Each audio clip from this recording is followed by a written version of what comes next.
I was down, but now I'm up. Yeah, this all God, this ain't no love. Yeah. Nobel Trading webinar number 3. Our objectives today, we're going to go over technical analysis. We're going to cover what technical analysis is, why you should do it. We're going to first cover some common chart patterns, the basic level of technical analysis. We're going to cover some identifying key levels, why you want to do those, what that looks like, then move into some moving averages, EMA clouds, RSI, TTM squeeze, Fibonacci sequences, and then Elliott wave theory. All right. This is the basal level for all technical analysis I do. It is not all encompassing of all technical analysis that exists, because that would take, I don't know, that'd be like a full year to get all that done. Because obviously there's a lot of different variations of what people do. And I want to break this down by starting with the basics, most basic things I do, and then work my way over into dipping toes into some more advanced strategies. All right.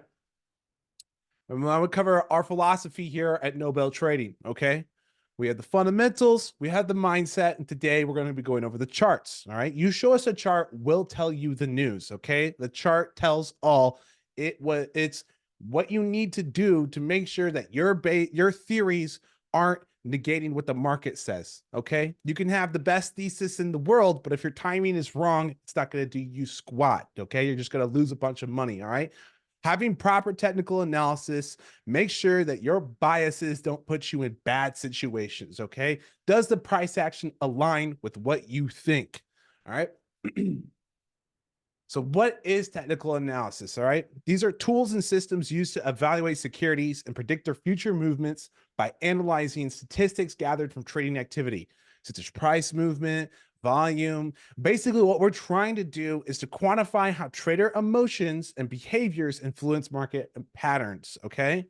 So we do that with chart analysis, with price patterns, which, repeating patterns that show up in the market, these structures, head and shoulders, triangles. We use technical indicators and basic things like support and resistance. Where has the price in a stock caused buyers to come in or sellers to start panicking?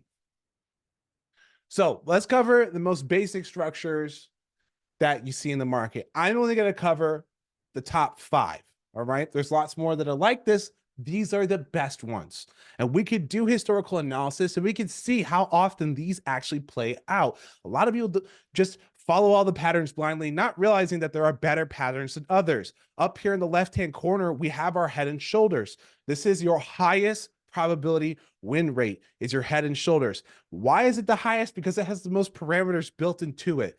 Okay, the difference between a novice and a pro is understanding that the left shoulder must be higher than the right shoulder, that your volume should also confirm that it is larger on the left shoulder as well, and that you have a proper neckline. If you hit all these parameters for what forms the head and shoulders, you have up to an 80% win rate for this chart to play out. And remember, you can also have an inverse head and shoulders. So to simply just turn this graph over, flip it vertically, and you can also have a head and shoulders that gives you the indication the stock's going to spring to the upside. All right. We also have our cup and handle. Okay. This is another very solid pattern. We have this cup formation. You have the handle, tells you the market's going to spring to the upside. You can also have something like a very basic double top or double bottom. This is a huge psychology one where people will see, oh, look, this has tried this level twice. Both have failed. We're not going to sell off afterwards. And we're going to look for the neckline in between these as well for the break to the downside. Remember, something like this, you want to wait for the actual neckline to break before you come into the downside, before you start chasing that. Look for the actual confirmation for any of these patterns, okay? We also, just like the double top, we also have the double bottom. Then we have our bull flag and our bear flag as well, all right? Now, all of these, over 65% win rate, right? If all you do is look for these patterns, you will have a positive win rate so long as you're waiting for these actual breaks, okay? These work. These are the ones that you want to have in your head so that when you're looking at charts, if you see it develop, you can act on it. Now, remember, the larger time frame that these exist on, the bigger the moves and the more likely they are to play out. If this is on a 1-minute chart or a 1-day chart, it's not as strong as if you see it develop on a 1-hour chart, which is not as strong as you see it develop on a 1-year chart or the daily chart, right? So then let's break into key levels. The next thing that you kind of want to have mapped out. All right. This is one of the simplest forms of technical analysis. We simply look for these key level touches on a stock, preferably those that led to pivots in price, and use those for targets and stops. Price must break through targets, not touch them. Okay. These are key levels. They could turn into big pivot points. So when you're looking at your stop, you're like, this is my key level for my stop. You want to see the market not just touch it, which is why we never use stop orders, because the market loves to just touch it and then reverse. Okay. Man, does that suck. If you have some sort of stop there at a key level rather than under the key level. Okay. You want to see an actual break down. Okay. And not just a wick underneath it, an actual print underneath it. All right. Ample confirmation will keep you from making terrible mistakes that instantly destroy your mental. So we got an example of some key levels here on Google. All right. And it's very simple when I'm mapping these out. These are the type of charts that I share in the Discord all the time for users. Okay. I try to simplify it no matter what technical analysis I'm using. Typically, this is how the charts will look because I think it's the simplest way that I can convey to people what I'm looking for. Okay. I could say, oh, at 140, we're coming in. 136 is our stop. And I'm looking for 146, 150, 153 to be our targets. Okay. And I get these targets by looking at where the stock consistently is having these breakouts or the supports held. Okay. You can see these tons of touches here at the 153. We can see these major levels here also forming on the 150. Same thing. You go through the stock, you look for the key targets. All-time top is always going to be a key target. Psychologically, the stock's breaking out to all-time new highs. It probably means sentiment is through the roof and everyone's going to pile in on that. So even though there's not multiple touches there, it's still a huge psychological key target. Okay. So you can always have your all-time lows and your all-time highs also as key levels. Now let's go over into moving averages. There's two types of moving averages. You have your simple and your exponential. Okay. Your SMA, that's your simple, averages asset prices over a set period and gives equal weight to all values.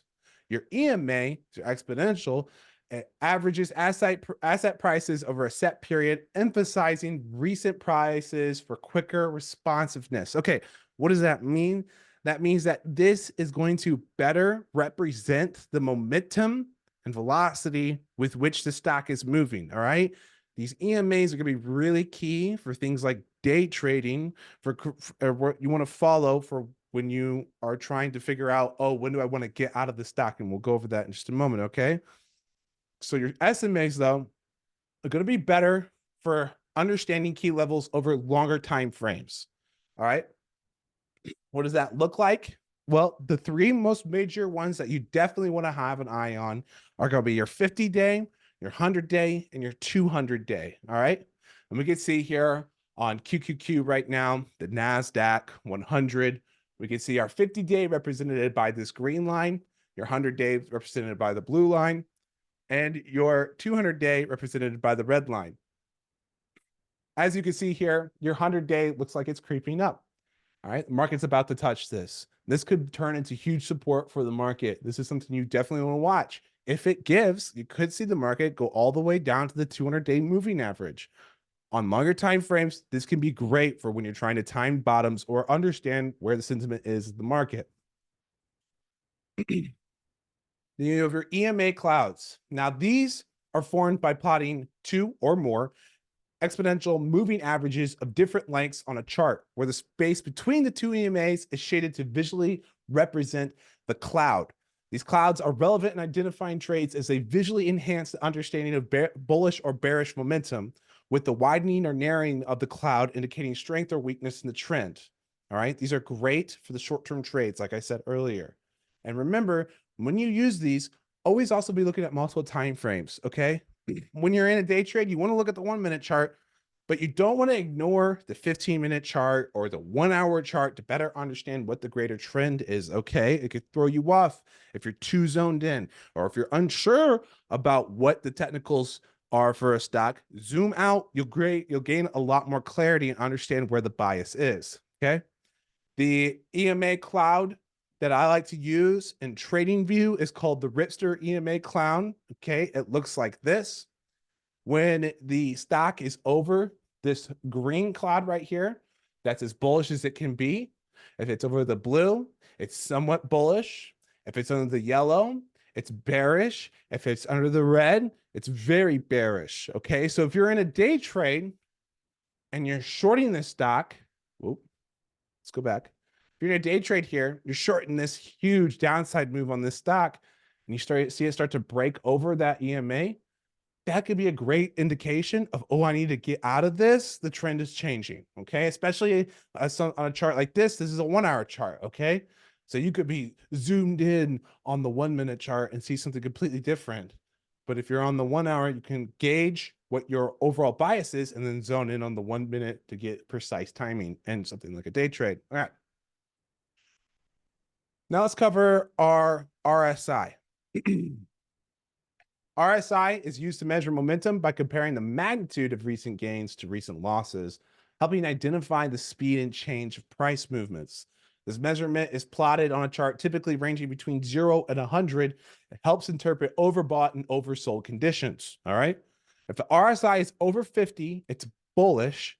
If it's below 50, it's bearish. Very simple. Over 70 means you're probably overbought. Under 30 means you're probably oversold, all right? Now, the pro use of this on longer time frames is overbought means that sentiment is extremely bullish. Probably means more highs are on the way.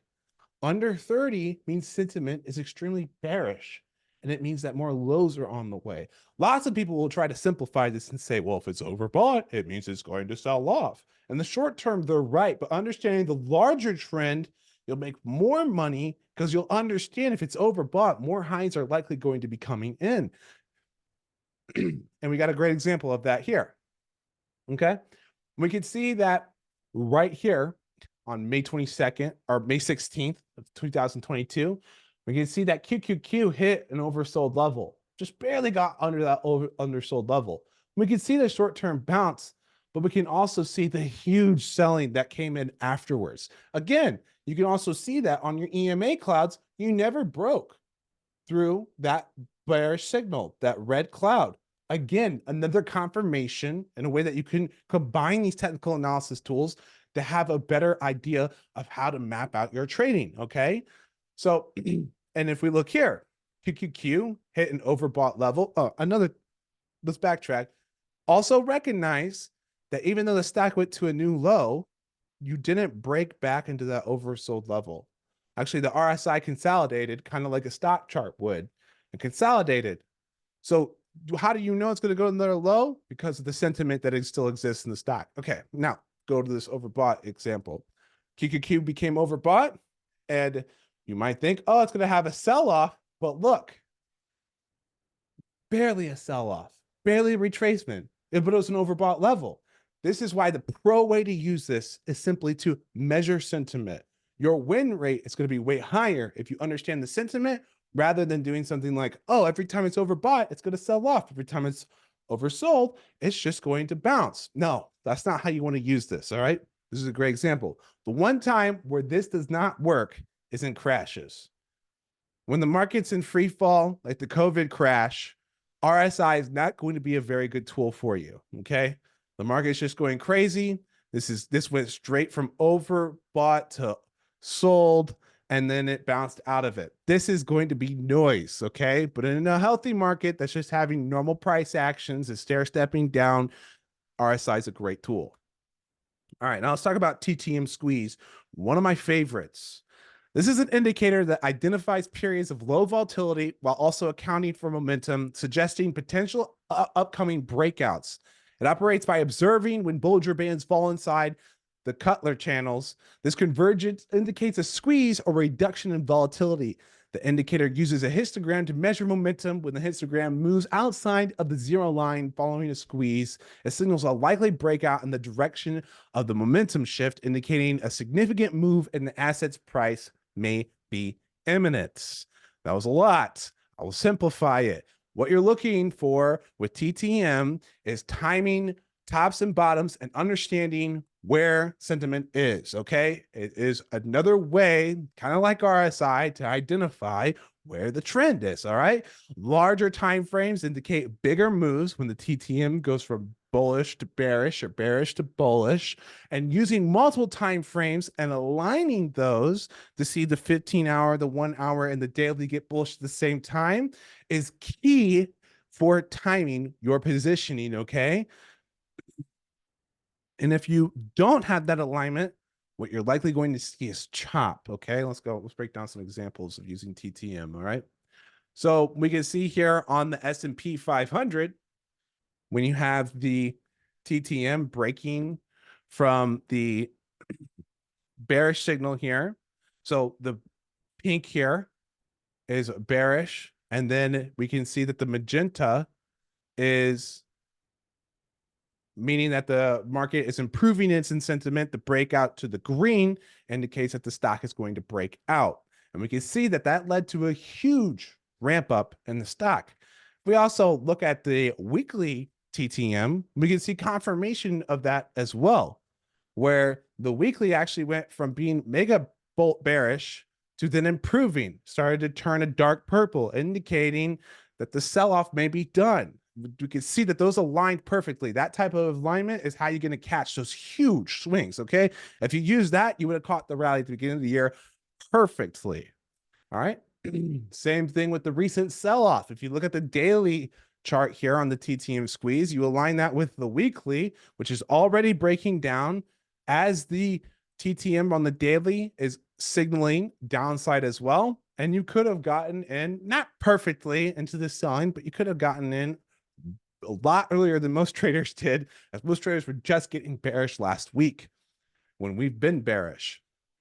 All right, now let's cover Fibonacci's. This is one of my favorite technical analysis tools because it has a lot of representation in the natural world. You can use Fibonacci's to understand how the shell of a snail forms. You can use it to understand how leaves will arrange on a stem. It has all of these differing patterns, and they also can be reflected in the market. All right. So what you're looking at for Fibonacci's is retracements and extensions. All right. And there's key levels you're looking for: 23.6%, your 38.2%, your 50%, your 61.8%, and your 78.6%. Okay. What you want to do is then understand which ones are most significant. Your 0.618 is considered the golden ratio in Fibonacci's. It's a very common level of retracement, pivot, or extension. This is also the most effective when combined with other technical analysis tools like Elliott waves, which we'll cover here in a moment. So if we look at the Fibonacci's here, I believe this was last week or 2 weeks ago, we were using Fibs for this trade. We can see that we had the sell-off in the morning. So I drew the Fibonacci from the top to the bottom here. We ended up seeing at the bottom a retracement perfectly to our 0.618. Of course, that would be 61.8%, right? And then after that, we can look for the extension to the downside. We can see that it blew right through the 0.618, came perfectly to the 2.618 ratio as well before it formed a bottom. And then we also saw it several days later extend all the way to the 3.618 perfectly. Fibonacci's can be such a powerful tool. It won't always be perfect like this, especially when you're doing something like Elliott wave analysis, which we'll talk about in just a moment. But when you're trying to identify how far the stock will extend, maybe you don't have a lot of key levels that are developed, so you can whip out the Fibonacci's and you can see if you can map out those key levels yourself. Or you could combine the two and have ample confirmation and have a stronger thesis for your trade. So Elliott wave theory. Elliott wave theory is an art more than a science. And because of that, lots of people suck at it. Okay. This is a form of technical analysis that suggests the stock market prices unfold in recurrent, predictable patterns called waves. This theory has been used since the 1930s. Okay. And it's because of these repetitive cycles. What you're looking for is wave structures. All right. You're looking for a 5-wave impulse and then a 3-wave retracement at the most basic form of Elliott waves. This can get very complex, and I'm not going to delve into all the complexities here because we simply don't have enough time. However, I do have a full Elliott wave book for free in the Discord. And if you DM me on the socials, I'll send you the PDF and you can read that in your own free time. All right. This is huge predictive power for the markets, timing all the bottoms, timing all the retracements. Okay. And you can use Fibonacci's on a daily chart, on a weekly chart, or a monthly chart. You can have wave patterns inside of other wave patterns. Actually, the more of those you have, the more accurate you are likely to be.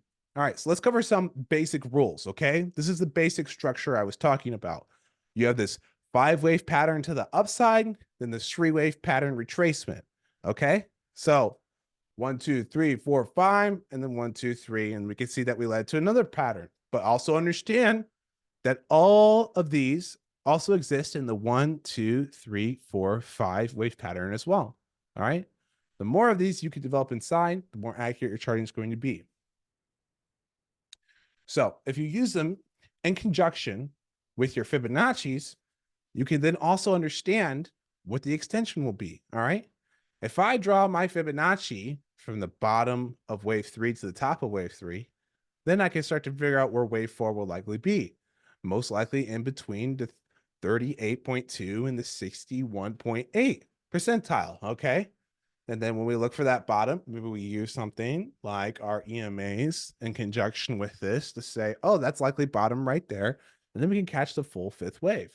Now, the one wave that you definitely want to always try and catch is this 3rd wave. It's the strongest wave. All right. But this is a great way to combine Fibonacci's with Elliott waves.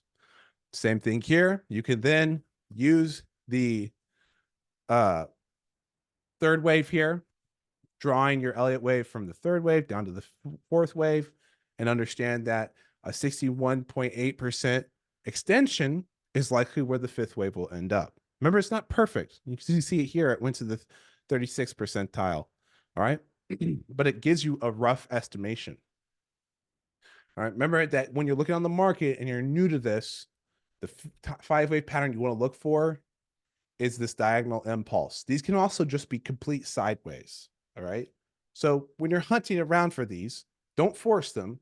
Look for the opportunities. Now, here's some common rules that you need to also be following for Elliott waves. Wave 3 is the largest wave every time and has the most volume. All right. If you try to map out a 5-wave pattern and wave 3 isn't the largest, you did it wrong. You need to start over. All right. If wave 3 extends beyond 1.618 fibs, it may create a truncated 5th wave. Okay. So if wave 3 is super elongated, it means that wave 1 and wave 5 will probably be really small because wave 5 often looks like wave 1. Okay. Wave 2 and wave 4 alternate. If 2 is simple, 4 is complex every single time. And I think I have an example for that. Yeah. This is a complex wave where it bounces down, bounces back up, bounces back down. That's a complex wave. Wave 4 here, where it just goes straight down, that's a simple wave. These will always alternate. If 2 is simple, 4 would be complex. And usually 4 is half the size of wave 2, or wave 2 is half the size of wave 4. All right. And we can also see here that we also have a super elongated 3rd wave. And then wave 5 and wave 2 look very simple. They're smaller, much smaller, and are more truncated. And yep, all those. Yeah. So that's the sizing of wave 2 and 4. TTM can also be a great tool for understanding where you are in your wave retracement. As you can see, this entire 5-wave pattern, all bullish throughout the TTM. And then as soon as it starts to have its 3-wave pattern to the downside, you see that it's running into the bearish territory under TTM.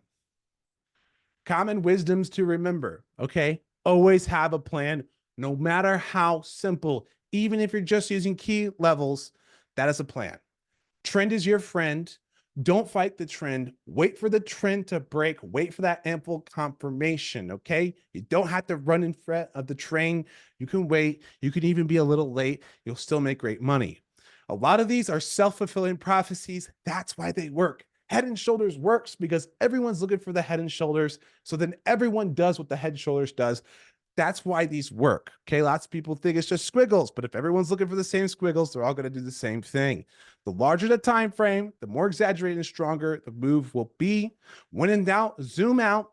More indicators, though, is not always better, and there is no best. These are not the best. These are just what worked for me. I can only teach what I know. All right.